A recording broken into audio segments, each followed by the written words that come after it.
అడవిగుట్ట రహస్యాన్ని ఛేదించిన lady constable Kanakamahalakshmi. Constable కనకం season 2. వర్ష బొల్లమ్మ, మేఘలేఖ, రాజీవ్ కనకాల గారు, అవసరాల శ్రీనివాస్ గారు ఇలా లిమిటెడ్ క్యారెక్టర్స్తో ఈటీవీ విన్లో స్ట్రీమింగ్ అవుతున్న థ్రిల్లర్ సిరీస్.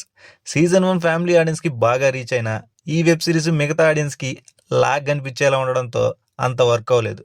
కానీ సీజన్ 2లో మాత్రం అలాంటి గ్యాప్ లేకుండా కేవలం 4 ఎపిసోడ్స్తో 1.5 గంటలోనే సిరీస్ కంప్లీట్ చేసి ఎంటర్టైన్ చేశారు. స్టోరీలోకి వెళ్తే సీజన్ 1లో కనిపించకుండా పోయిన చంద్రికను ఎలా అయినా కనిపెట్టాలనే ప్రయత్నంలో ఇంకొన్ని కొత్త విషయాలు తెలుసుకుంటుంది కానిస్టేబుల్ కనకం. ఆ తెలుసుకున్న విషయాల ఆధారంగా కనకం చంద్రికని కనిపెట్టిందా, అసలు చంద్రిక ఏమైంది అనే విషయాలు వెబ్ సిరీస్లో చూడాలి. నీ మనసు నిబ్బరపరుచుకొని ఆలోచించు. నీ కళ్ళ ముందు బొమ్మలు కదలాడతాయి. యాక్టర్స్ విషయానికి వస్తే కనకంగా వర్ష బొల్లమ్మ యాక్టింగ్ ఇంప్రెస్ చేస్తుంది. ఆవిడ ఈ సినిమాకి ప్లస్ అని చెప్పాలి. ఇంకా చంద్రికగా యాక్ట్ చేసిన మేఘలేఖ ఈ సిరీస్లో కీ రోల్ ప్లే చేశారు. ఆవిడ చుట్టే ఈ కథ తిరగడం దానికి ఆవిడ చేసిన యాక్టింగ్ హైలైట్ అని చెప్పొచ్చు. ఇంకా రాజీవ్ కనకాల గారు, రమణ భార్గవ్, కోటి లాంటి యాక్టర్స్ వాళ్ళ యాక్టింగ్ సినిమాకి ప్లస్ అని చెప్పాలి. ఇదంతా నా వల్లే జరిగింది. కళ్ళు మూసినా తెరిచిన చంద్రికనే కనిపిస్తుంది. టెక్నీషియన్స్ విషయానికి వెళ్తే మ్యూజిక్ డైరెక్టర్ సురేష్ బొబ్బిలి గారు, ఆయన ఇచ్చిన బీజిఎం టెన్షన్ క్రియేట్ చేయడంలో వర్క్ అయింది.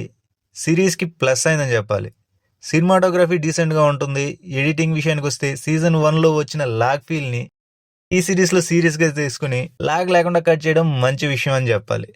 ఫైనల్గా డైరెక్టర్ ప్రశాంత్ గారు సీజన్ 1లో ఉండే లోపాలని సరి చేసుకుని సిరీస్ని ఇంట్రెస్టింగ్గా లాక్కెళ్ళడం, రాజీవ్ కనకాల, కోటి లాంటి యాక్టర్స్ని వాడుకుని ఆడియన్స్కి సస్పెన్స్ క్రియేట్ చేసిన విషయాల్లో ఆయన ప్రతిభను మెచ్చుకోవాలి. ఓవరాల్గా సీజన్ 1 ఫ్యామిలీ ఆడియన్స్ను మాత్రమే ఎంటర్టైన్ చేసింది. కానిస్టేబుల్ కనకం సీజన్ 2 మాత్రం థ్రిల్లర్ ఆడియన్స్ను కూడా ఇంప్రెస్ చేస్తుంది. సార్, చంద్రిక బతికే ఉంది. హ్యాపీగా ఫ్యామిలీస్తో కలిసి చూడదగ్గ ఎంటర్టైనర్ అని చెప్పాలి.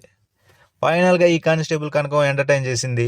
మీరు ఈ వెబ్ సిరీస్ చూస్తే మీ ఒపీనియన్ ఏంటి అనేది కామెంట్స్లో చెప్పండి. వీడియో నచ్చితే లైక్ చేసి కొంచెం ఎంకరేజ్ చేయండి. అలాగే లేటెస్ట్ మూవీ అప్డేట్స్ కోసం ఛానల్ సబ్స్క్రైబ్ చేసుకోండి. Thanks for watching.